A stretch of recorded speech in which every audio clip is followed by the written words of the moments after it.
নমস্কার বন্ধুরা, সুতোপার কন্যা চ্যানেলের পক্ষ থেকে সকলকে স্বাগত জানিয়ে শুরু করছি আজকের আমার এই ভিডিও। আজকের ভিডিওর বিষয় পৌষ সংক্রান্তি বা মকর সংক্রান্তির মাহাত্ম্য। এর মাহাত্ম্য কথা আমাদের প্রায় সকলেরই জানা, তবু একটু বিশদভাবে আলোচনা করার জন্য আপনাদের সামনে আমি চলে এলাম। যদিও এর মাহাত্ম্য বর্ণনাতীত, তবু আমি চেষ্টা করছি।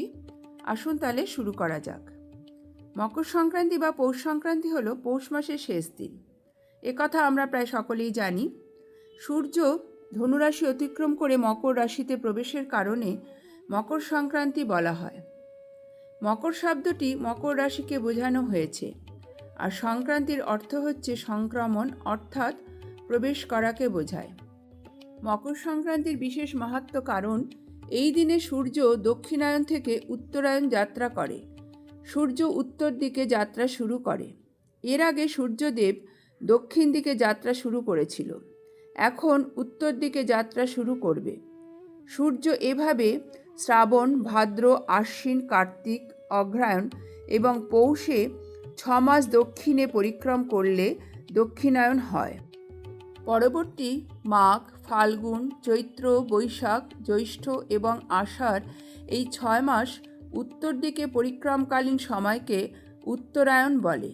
উত্তরায়ণ দিনটি ধর্মশাস্ত্রে অত্যন্ত পবিত্র বলে বর্ণিত হয়েছে।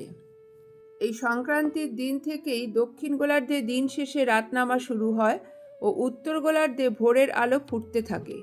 শাস্ত্রীয় মতে যেহেতু উত্তর গোলার্ধে দেবতাদের বাস, সেহেতু দীর্ঘ রাত্রি যাপনের পর দেবতাদের নিদ্রা ভঙ্গের সময়। পৌষ সংক্রান্তির এই দিনে শাস্ত্রীয় আচরণ বিধি মেনে বৈদিক ক্রিয়াকর্মের মধ্যে দিয়ে দেবতাদের নিদ্রাভঙ্গের আয়োজন করা হয়। এই দিনটির তাৎপর্য সম্পর্কে মহাভারতের মতো প্রাচীন মহাকাব্যে উল্লেখ রয়েছে। পৌষ সংক্রান্তি বা মকর সংক্রান্তি হল একটি নতুন ফসল ঘরে তোলার উৎসব। এই দিনটি হিন্দু পঞ্জিকায় উত্তরায়ণ সংক্রান্তি নামেও পরিচিত। এই দিনটি সূর্যের ধনুরাশি থেকে মকর রাশিতে প্রবেশের দিন। এই দিন থেকে আবহাওয়ার পরিবর্তন শুরু হয়। মকর সংক্রান্তির পর দিন বড় হতে থাকে এবং রাত ছোট হতে থাকে। মকর সংক্রান্তিতে গঙ্গাসাগর স্নানের একটি বিশেষ তাৎপর্য রয়েছে। মনে করা হয় মকর সংক্রান্তির দিন মা গঙ্গা ভগীরথের তপস্যায় সন্তুষ্ট হয়ে তাকে অনুসরণ করে কপিল মুনির আশ্রমে পৌঁছেছিলেন।